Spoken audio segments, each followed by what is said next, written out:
नमस्कार, आप देख रहे हैं बोलता हिमाचल। मैं हूं अर्नव और लेकर आया हूं देवभूमि हिमाचल से आज की बड़ी और महत्वपूर्ण खबरें। दोस्तों, रोजाना खबरों के लिए चैनल को सब्सक्राइब करें, वीडियो को लाइक और शेयर करें। कमेंट बॉक्स में अपने जिले का नाम हमें जरूर बताएं। वीडियो को अंत तक जरूर देखें। चलिए शुरू करते हैं आज का हिमाचल न्यूज बुलेटिन। हिमाचल में पंचायत चुनाव से पहले गांव चली सरकार। कैबिनेट मंत्री सुनेंगे लोगों की समस्याएं, हर जिले में सौंपी जिम्मेदारी। हिमाचल प्रदेश में पंचायत चुनाव की घोषणा से पहले सुक्खू सरकार ने गांव का रुख कर दिया है। सरकार ने जनता की समस्याओं का मौके पर ही निपटारा करने के लिए सरकार गांव के द्वार कार्यक्रम के लिए कैबिनेट मंत्रियों की जिम्मेदारी लगाई है। मंत्री गांव पहुंचेंगे और जनता दरबार सजेगा। मंत्रियों व वरिष्ठ विधायकों को एक एक जिला दिया गया है। तकनीकी शिक्षा मंत्री राजेश धर्माणी ने बताया कि मुख्यमंत्री सुखविंदर सिंह सुक्खू की अध्यक्षता में आयोजित बैठक में ये निर्णय लिया गया है। उन्होंने कहा कि हर जिला व विधानसभा क्षेत्रों में सरकार गांव के द्वार कार्यक्रम का आयोजन किया जाएगा। उन्होंने कहा कि सरकार बनने के बाद मुख्यमंत्री ने निर्णय लिया था कि शासन को जनता के द्वार तक ले जाया जाएगा। राजेश धर्माणी ने बताया कि सभी जिला के उपायुक्त को निर्देश हैं कि वे इन कार्यक्रमों की तिथियां निर्धारित करें। सरकार गांव के द्वार कार्यक्रम के दौरान लोगों की शिकायतों को मौके पर निपटाया जाएगा। कार्यक्रम में हर विभाग के अधिकारियों की उपस्थिति अनिवार्य रहेगी। लोगों को अपनी समस्याओं व शिकायतों के लिए सरकारी कार्यालयों में न आना पड़े, उनकी समस्या गांव में ही सुनी जाए, इसके लिए ये कार्यक्रम शुरू किया गया है। हिमाचल बनेगा ग्रीन एनर्जी राज्य। स्वास्थ्य विभाग के भवनों में लगेंगे rooftop solar system. CM Sukhu ने जारी किया निर्देश। मुख्यमंत्री सुखविंदर सिंह सुक्खू ने स्वास्थ्य विभाग के तहत विभिन्न स्वास्थ्य संस्थानों में रूफटॉप सोलर सिस्टम लगाने के निर्देश दिए हैं। इन सभी भवनों में चरणबद्ध तरीके से रूफटॉप सोलर सिस्टम लगाने से हरित ऊर्जा को बढ़ावा मिलेगा और धन की बचत भी होगी। प्रदेश सरकार ने राज्य को हरित ऊर्जा राज्य के रूप में विकसित करने का लक्ष्य रखा है। इस उद्देश्य की प्राप्ति के लिए कारगर कदम उठाए जा रहे हैं। मुख्यमंत्री ने कहा कि हिमाचल प्रदेश की प्रतिवर्ष ऊर्जा खपत लगभग 13,000 मिलियन यूनिट है।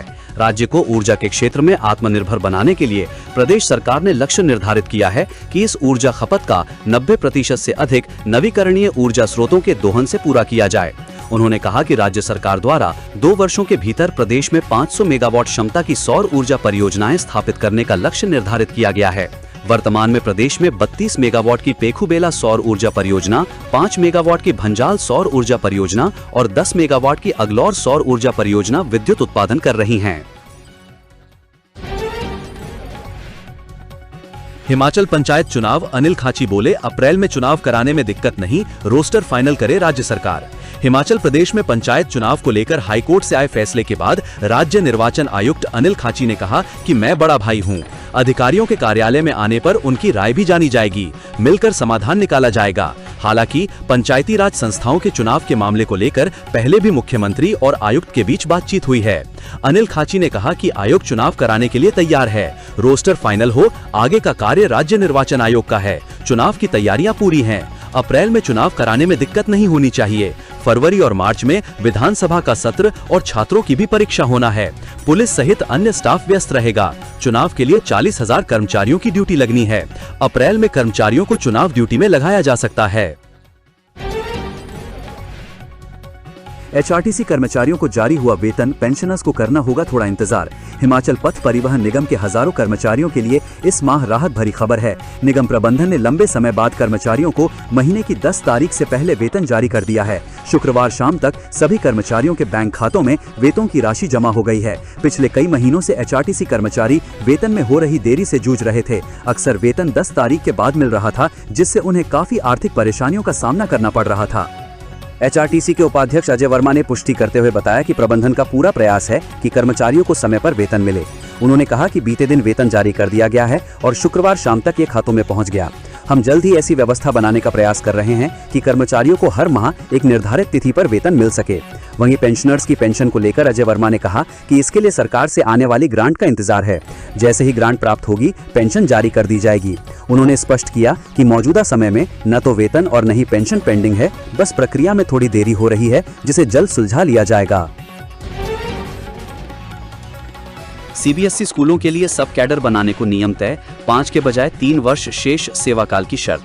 हिमाचल प्रदेश में केंद्रीय माध्यमिक शिक्षा बोर्ड सीबीएसई स्कूलों के लिए सब कैडर गणाने के लिए नियम तय कर दिए गए हैं। पहले सब कैडर में आने के लिए 5 वर्ष सेवा काल शेष होने की शर्त थी, इसे घटाकर 3 वर्ष किया गया है। शिक्षक भी इसकी मांग कर रहे थे। इसकी मंजूरी से शिक्षकों ने राहत की सांस ली है। सब कैडर के लिए नियम को अंतिम रूप देने का कार्य चला हुआ है। विभाग सोमवार या मंगलवार को इसकी विस्तृत गाइडलाइन जारी कर देगा। सब कैडर में शिक्षकों के आने के लिए लिखित परीक्षा का आयोजन हिमाचल प्रदेश स्कूल शिक्षा बोर्ड की ओर से संभवतः फरवरी के अंतिम सप्ताह में होगा। मार्च में 10वीं व 12वीं बोर्ड कक्षाओं की परीक्षाएं होनी हैं। इससे पहले ही विभाग इस परीक्षा को आयोजित करेगा ताकि सभी शिक्षकों को इन परीक्षा में भाग लेने का मौका मिल सके। सरकार ने निर्णय लिया है कि सीबीएसई स्कूलों में गणित व अंग्रेजी विषयों के 4 शिक्षक होंगे। इसके लिए 800 पदों को भरने की मंजूरी मिल चुकी है। ये पद आउटसोर्स के आधार पर भरे जाएंगे। सब कैडर में आने वाले शिक्षकों को सरकार सीबीएसई अलाउंस भी देगी। प्रधानाचार्यों के लिए ये 5000 व प्रवक्ता टीजीटी, सी&वी व अन्य श्रेणियों के लिए 3000 रुपए होगा। इन स्कूलों में जो शिक्षक नियुक्त होंगे उनका सेवाकाल 10 साल प्रस्तावित किया गया है। हिमाचल में कांग्रेस ने चलाया मनरेगा बचाओ संग्राम। मंत्री नेगी बोले, वीबीजी योजना में राम जोड़कर गुमराह करने की कोशिश। हिमाचल प्रदेश कांग्रेस कमेटी ने शनिवार से मनरेगा बचाओ संग्राम शुरू कर दिया है। अखिल भारतीय कांग्रेस कमेटी के आह्वान पर हिमाचल में यह आंदोलन 25 फरवरी तक जारी रहेगा। पहले दिन प्रदेश के सभी 12 जिलों में प्रेस वार्ताओं का आयोजन किया जा रहा है। राजधानी शिमला में राजस्व मंत्री जगत सिंह नेगी ने प्रेस वार्ता को संबोधित किया। उन्होंने इस दौरान केंद्र की भाजपा सरकार पर जमकर हमला बोल। नेगी ने आरोप लगाया कि भाजपा ने देश में पहले वोट चोरी किया, अब वो रोजगार चोरी करने का कार्य कर रही है। केंद्र की मोदी सरकार ने रोजगार चोरी के मकसद से मनरेगा का न केवल नाम बदला है बल्कि इसके प्रारूप को भी पूरी तरह बदल दिया है। नेगी ने आरोप लगाते हुए कहा कि संवैधानिक संस्थाओं को खत्म किया जा रहा है।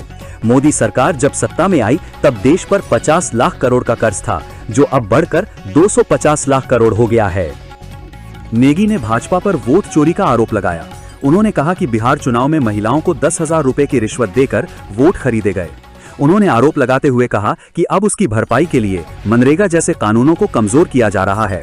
उन्होंने कहा कि कांग्रेस द्वारा लाए गए ऐतिहासिक कानूनों को खत्म करने के खिलाफ कांग्रेस पार्टी पूरे देश में आंदोलन चला रही है।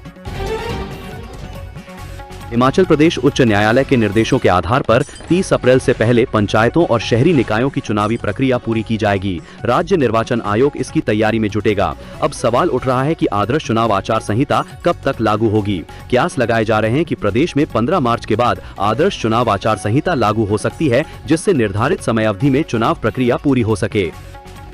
हिमाचल प्रदेश उच्च न्यायालय ने राज्य निर्वाचन आयोग और सरकार को मिलकर चुनाव करवाने और 28 फरवरी तक आरक्षण रोस्टर व मतदाता सूचियों सहित सारी प्रक्रियाओं को पूरा करने को कहा है। ऐसी स्थिति में चुनाव का शेड्यूल इस आधार पर तय किया जाएगा जिससे आगामी बजट सत्र पर असर न हो। आदर्श चुनाव आचार संहिता के लागू होने पर बजट सत्र और बजट अनुमान पारित नहीं हो सकते। ताज़ा निर्देश के आधार पर राज्य निर्वाचन आयोग राज्य सरकार के अधिकारियों के साथ जल्द बैठक करेगा, जिसके लिए पत्र लिखा जाएगा। राज्य निर्वाचन आयोग की तैयारियां पूरी हैं और आरक्षण रोस्टर के जारी होने के अलावा मतदाता सूचियों को अधिसूचित किया जाना है, जो जिला उपायुक्तों द्वारा की जानी है। प्रदेश में पंचायती राज संस्थाओं और शहरी निकायों का कार्यकाल 31 जनवरी को समाप्त हो रहा है। ऐसे में 3 माह के लिए प्रशासक और 3 सदस्यीय समिति को लगाना पड़ेगा। 16 जनवरी को होने वाली मंत्रिमंडल की बैठक में इस मसले को लेकर निर्णय लिया जा सकता है कि प्रशासक किसे लगाया जाना है। राज्य निर्वाचन आयोग की पुरानी तैयारी, जिसमें मतदाता सूचियों को तैयार कर लिया गया है, उसके आधार पर चुनाव होंगे। हालांकि 7 नई पंचायतों का गठन करने की प्रक्रिया और करीब 74 पंचायतों के पुनर्गठन की बात है, उसमें सरकार और आयोग सहमति के आधार पर बदलाव कर सकते हैं। अधिसूचना के जारी होने से चुनाव संपन्न करवाने तक करीब 35 दिन के समय की आवश्यकता होती है। चुनाव संबंधी अधिसूचना तब जारी हो सकती है जब आरक्षण रोस्टर जारी हो जाए और मतदाता सूचियां भी अधिसूचित हो जाएं। उच्च न्यायालय के निर्णय के बाद अब एक साथ पंचायती राज संस्थाओं की 3 स्तरीय प्रणाली में पंचायतों, ब्लॉक समिति, जिला परिषद, शिमला को छोड़ 7 नगर निगम, नगर परिषद और नगर पंचायतों के चुनाव हो सकेंगे। इससे पैसों और समय की भी बचत होगी। यही नहीं, अब भविष्य में जनवरी के स्थान पर अप्रैल में चुनाव करवाने का रास्ता साफ हो जाएगा। जाठिया देवी सैटेलाइट टाउनशिप के विरोध में 12 गांवों ने पारित किया प्रस्ताव। हिमाचल प्रदेश में शिमला के साथ लगते जाठिया देवी में सैटेलाइट टाउनशिप के लिए जमीन नहीं देने पर ग्रामीण अड़ गए हैं। शनिवार को बाग पंचायत में इसी विषय पर एक विशेष ग्राम सभा का आयोजन किया गया। इस ग्राम सभा में 12 गाँव के लोगों ने सर्वसम्मति से प्रस्ताव पास किया कि वो सैटेलाइट टाउनशिप के लिए अपने गाँव को नहीं उजड़ने देंगे। किसी भी सूरत में ग्रामीण अपनी भूमि का अधिग्रहण नहीं होने देंगे। इस दौरान संघर्ष समिति के प्रधान देशराज और बागी पंचायत के प्रधान के अलावा करीब 241 लोग मौके पर मौजूद रहे। बता दें कि इससे पहले ग्रामीण जिला प्रशासन के समक्ष भी जमीन देने को लेकर आपत्तियां दर्ज करवा चुके हैं। लोगों का कहना है कि जमीन और मकानों का अगर अधिग्रहण होता है तो लोगों की आजीविका, घर परिवार और भविष्य पर गंभीर प्रभाव पड़ेगा। ग्रामीणों के अनुसार भूमि उनके जीवन का मुख्य आधार है और बिना सहमति अथवा उचित समाधान के अधिग्रहण स्वीकार्य नहीं होगा। इससे पहले पिछले वर्ष के आखिर में एसडीएम शिमला ग्रामीण ने भी यहां का दौरा किया था। इस दौरान ग्रामीणों ने जमकर विरोध प्रदर्शन भी किया था। ग्रामीणों ने social impact survey team go back के नारे भी लगाए थे। स्थानीय निवासी देशराज का कहना है कि हम बड़े किसान नहीं हैं, लेकिन खेती ही हमारी आजीविका है। हिमुडा ने पहले बंजर पहाड़ियां ली थीं, लेकिन इस बार वे पूरे गाँव क्यों लेना चाहते हैं, ये हमारी समझ से परे है। सिरमौर बस हादसे के पीड़ितों की मदद के लिए पीएम मोदी का बड़ा ऐलान, जेपी नड्डा ने लिया स्थिति का जायजा। हिमाचल प्रदेश के सिरमौर जिला स्थित हरिपुर धार में हुए दर्दनाक निजी बस हादसे पर प्रधानमंत्री नरेंद्र मोदी ने गहरा दुख व्यक्त किया है। प्रधानमंत्री ने इस दुर्घटना में जान गंवाने वाले लोगों के परिजनों और घायलों के लिए अनुग्रह राशि की घोषणा की है। प्रधानमंत्री नरेंद्र मोदी ने प्रधानमंत्री राष्ट्रीय राहत कोष से इस हादसे में जान गंवाने वालों के परिजनों को 2-2 लाख रुपए और घायलों को 50-50 हजार रुपए की सहायता राशि देने की घोषणा की है। उन्होंने दिवंगत आत्माओं की शांति के लिए प्रार्थना की और घायलों के शीघ्र स्वस्थ होने की कामना करते हुए पीड़ित परिवारों के प्रति अपनी गहरी संवेदनाएं प्रकट की हैं। प्रदेश भाजपा नेताओं ने इस संवेदनशीलता और त्वरित सहायता के लिए प्रधानमंत्री का आभार व्यक्त किया है। वहीं भाजपा के राष्ट्रीय अध्यक्ष एवं केंद्रीय मंत्री जगत प्रकाश नड्डा ने नेता प्रतिपक्ष जयराम ठाकुर और भाजपा प्रदेश अध्यक्ष डॉक्टर राजीव बिंदल से फोन पर संपर्क कर पूरी घटना, राहत एवं बचाव कार्यों तथा घायलों की स्थिति के बारे में विस्तृत जानकारी ली। नड्डा ने कहा कि ये दुर्घटना अत्यंत पीड़ादायक है और दुख की इस घड़ी में केंद्र सरकार व भारतीय जनता पार्टी पीड़ित परिवारों के साथ मजबूती से खड़ी है। मंत्री राजेश धर्माणी ने दिल्ली में उठाई हिमाचल की आवाज, केंद्र के सामने रखी बड़ी मांग। हिमाचल प्रदेश सरकार ने राज्य को गंभीर वित्तीय संकट से बाहर निकालने के लिए विशेष पैकेज जारी करने की मांग की है। इसके अलावा केंद्रीय योजनाओं में प्रदेश की हिस्सेदारी बढ़ाने की मांग भी की है। केंद्रीय वित्त मंत्री निर्मला सीतारमण के साथ नई दिल्ली में राज्यों एवं केंद्र शासित प्रदेशों के मंत्रियों के साथ बजट पूर्व परामर्श प्री बजट बैठक में तकनीकी शिक्षा एवं टीसीपी मंत्री राजेश धर्माणी ने यह मामला उठाया। राजेश धर्माणी ने प्रदेश में मानसून की भारी वर्षा के कारण आई प्राकृतिक आपदा की भरपाई के लिए वित्तीय मदद उपलब्ध करवाने का आग्रह किया है। इसमें प्रधानमंत्री नरेंद्र मोदी की तरफ से घोषित 1500 करोड़ रुपए का विशेष राहत पैकेज भी शामिल है। उनका कहना था कि हिमाचल प्रदेश जैसे पहाड़ी राज्यों को राशि आवंटित करते समय मैदानी क्षेत्रों जैसे मापदंड नहीं अपनाए जाने चाहिए। ऐसा इसलिए क्योंकि पहाड़ी राज्यों में सड़क निर्माण से लेकर अन्य प्रोजेक्टों की निर्माण लागत मैदानी क्षेत्रों से कई गुना अधिक आती है। हिम बस कार्ड नहीं बना तो लगेगा पूरा किराया। हिमाचल पथ परिवहन निगम की बसों में सफर के दौरान किराए में छूट लेने वाली सभी 28 श्रेणियों को हिम बस कार्ड बनाना अनिवार्य किया गया है। वहीं राज्य की लाखों महिलाओं को बस में 50% तक किराए में छूट के लिए अब हिम कार्ड बनाना आवश्यक है। सरकार ने इसके लिए 31 जनवरी तक हिम कार्ड बनाने का लक्ष्य निर्धारित किया है। ऐसे में 31 जनवरी के बाद महिलाओं के पास हिम बस कार्ड नहीं होंगे तो उन्हें निगम की बसों में किराए में मिलने वाली 50% छूट का लाभ नहीं मिलेगा। महिलाओं को बस कार्ड नहीं होने के चलते पूरा किराया चुकाना होगा। हिमाचल पथ परिवहन निगम द्वारा राज्य में किराए में छूट प्राप्त कर रहे विभिन्न 28 कैटेगरी यात्रियों को हिम बस कार्ड बनाना सरकार द्वारा अनिवार्य किया गया है। राज्य में अभी तक 50,000 के करीब हिम बस कार्ड ही बनाए गए हैं, जबकि निगम की बसों में रोजाना करीब 4 से 5 लाख लोग सफर करते हैं। इन यात्रियों में करीब 2 लाख महिलाएं प्रतिदिन बसों में सफर करती हैं, जिन्हें किराए में 50% की छूट निगम की बसों में प्रदान की जा रही है। अब प्रत्येक महिला को जो बसों में सफर के दौरान किराए में 50% की छूट चाहती है तो उन्हें हिम बस कार्ड बनाना अनिवार्य किया गया है। सरकार द्वारा निगम की बसों में फर्जीवाड़ा रोकने और यात्रियों को बेहतर यात्रा सुविधा देने के उद्देश्य से ये कार्ड बनाना अनिवार्य किया गया है। इसमें राज्य के 3000 दिव्यांग भी शामिल हैं। प्रदेश उप मुख्यमंत्री एवं परिवहन मंत्री मुकेश अग्निहोत्री ने कहा कि राज्य में 31 जनवरी तक हिम बस कार्ड बनाने का समय निर्धारित किया गया है। निगम की बसों में निःशुल्क सफर करने वाली और किराए में छूट प्राप्त करने वाली सभी श्रेणियों को हिम बस कार्ड बनाना अनिवार्य है। सिरमौर बस हादसे में बड़ा अपडेट, 39 सीटर गाड़ी में 66 नहीं 75 यात्री थे सवार। दुर्घटना के अगले दिन स्पष्ट हुआ आंकड़ा। हिमाचल प्रदेश में जिला सिरमौर के हरिपुर धार में शुक्रवार शाम हुए बस हादसे को लेकर बड़ा अपडेट आया है। बस में 66 यात्री सवार बताए जा रहे थे, लेकिन ये आंकड़ा गलत था। 39 सीटर बस में 66 नहीं बल्कि 75 यात्री सवार थे। हादसे के वक्त मची अफरा तफरी में यात्रियों की सही संख्या की जानकारी शुक्रवार को प्रशासन को नहीं मिल पाई। देर रात को जब जिला प्रशासन ने नाहन, ददाहू, संगड़ा, राजगढ़, सोलन व शिमला अस्पतालों में घायलों की जानकारी एकत्रित की, साथ ही जब फौरी राहत वितरित की, तो हादसे के समय बस में सवार सभी लोगों की जानकारी मिली, जिसे सिरमौर जिला प्रशासन ने शनिवार दोपहर को मीडिया को उपलब्ध करवाया। हादसे के वक्त बस में मौजूद 75 यात्री मौजूद थे, जिसमें से शुक्रवार रात तक 14 लोगों की मौत हो चुकी थी तथा 61 लोगों का उपचार अलग अलग अस्पतालों में चल रहा है। सरकारी भूमि पर कब्जा करने पर उप प्रधान को पद से हटाया, डीसी ने पारित किए आदेश। हिमाचल प्रदेश के कांगड़ा जिले की ग्राम पंचायत लोअर लंबा गांव के उप प्रधान हरिदास को सरकारी भूमि पर अवैध कब्जा करने पर पद से हटा दिया गया है। उपायुक्त कांगड़ा स्थित धर्मशाला ने हिमाचल प्रदेश पंचायती राज अधिनियम 1994 की धारा 122 वन क के तहत कार्यवाही करते हुए आदेश पारित किए हैं। उप प्रधान हरिदास पर तहसील जयसिंहपुर के तहत सरकारी भूमि पर अतिक्रमण किए जाने की शिकायत प्राप्त हुई थी। जांच में पाया गया कि संबंधित भूमि सरकारी है, जिस पर लगभग 2 मीटर क्षेत्र में कब्जा कर फसल बोई गई थी। जांच में यह भी सामने आया कि अतिक्रमण वर्ष 2024 में किया गया और पूर्व में जारी नोटिस के बावजूद कब्जा नहीं हटाया गया। छात्रों ने आईएएस अधिकारी की बनाई फर्जी फेसबुक आईडी, लोगों से की पैसे की मांग। राज्य में वरिष्ठ अधिकारियों के नाम पर फर्जी फेसबुक आईडी बनाकर ठगी के प्रयास के कई मामले सामने आ चुके हैं। अब राजधानी शिमला में तैनात एक वरिष्ठ आईएएस अधिकारी डॉक्टर यूनुस की फर्जी फेसबुक आईडी बनाकर ठगी का प्रयास किया गया।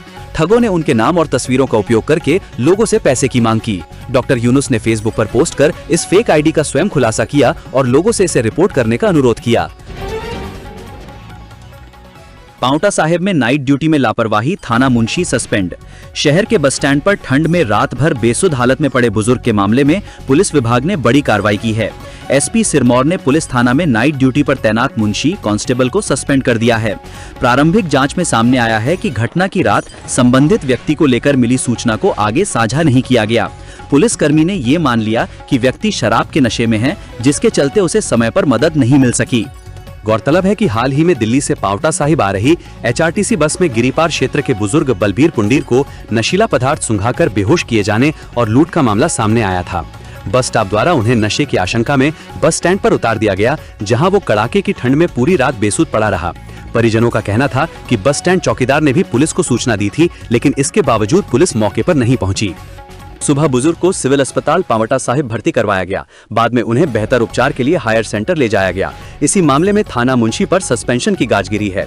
उधर एसपी सिरमौर एनएस नेगी ने पुष्टि करते हुए बताया कि मामले को गंभीर लापरवाही मानते हुए नाइट ड्यूटी में तैनात मुंशी को तत्काल प्रभाव से सस्पेंड कर दिया है और विभागीय जांच के आदेश दिए गए हैं।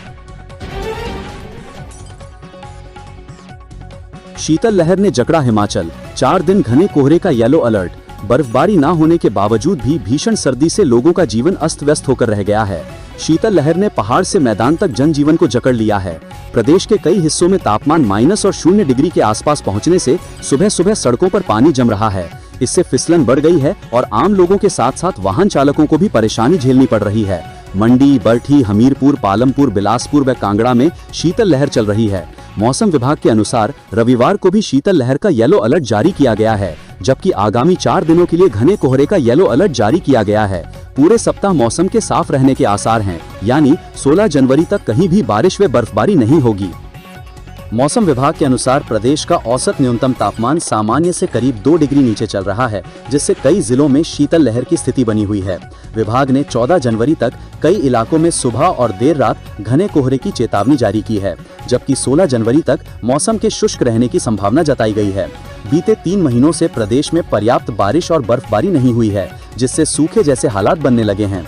इसका सीधा असर किसानों और बागवानों पर पड़ रहा है, जो सेब सहित दूसरी नकदी फसलों के लिए जरूरी बर्फबारी और वर्षा का इंतजार कर रहे हैं। दोस्तों, बोलता हिमाचल को सपोर्ट करने के लिए इस वीडियो को एक लाइक और कमेंट जरूर करें। साथ में चैनल को सब्सक्राइब करें। धन्यवाद। जय हिंद, जय भारत।